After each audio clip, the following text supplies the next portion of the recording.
And now new questions are being raised about why the administration isn't doing more to prevent a potential outbreak of a disease that has killed over 3,000 people in West Africa. Just yesterday, the CDC director rejected the idea of imposing a travel ban on countries hit with the virus, calling the solution quick and simple and wrong.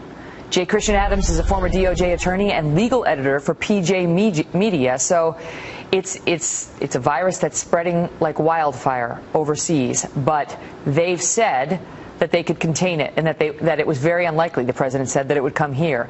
Does he, now that it is here, have the legal authority to put a stop to these flights? He does, Megan. I've reported today that federal law gives the president broad discretionary authority to stop entry into the United States from people from these countries. It says that he can ban entry for the interests that if they're detrimental to the interests of the United States. All he has to do is issue a proclamation, write a paragraph, sign the paper, stop people from Sierra Leone, Guinea, and Liberia, and maybe Nigeria from coming into the United States. Megan, right now over the Atlantic, a fully loaded Delta 767, Flight 479, is coming from Liberia to land at JFK tomorrow morning. It's been happening every day for a month while this crisis has melted down, and they haven't done a single thing about it. Direct flights. So he could do it with the stroke of a pen. The pen and the phone that he's so fond of using, he could easily use them to stop these flights, these direct flights from this suffering country into the United States.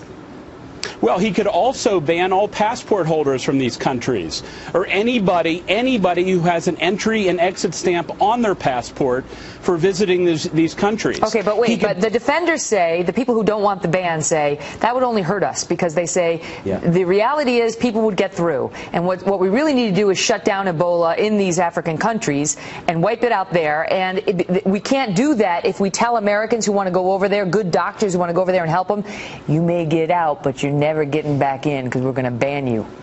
Nonsense. Load up a bunch of C-130s out of the Charleston Air Force Base with supplies and doctors and do military transports back and forth.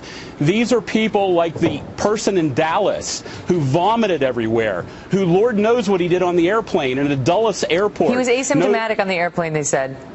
Yeah. Well, you don't have to be symptomatic to spread this disease. They say you do. Well, we'll see. We'll see. And he certainly was symptomatic when he was vomiting all over the apartment complex. That's the problem. And the sheets with everything on it have been sitting there in place until today with all the family member in that house, no hazmat.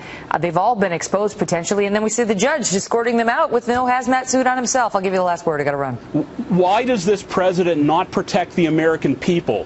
Why does he care about these esoteric faculty lounge debates more than he does protecting Americans from death and mayhem? It is a pattern in this administration. Well, we'll take that up in our next segment. Chris, good.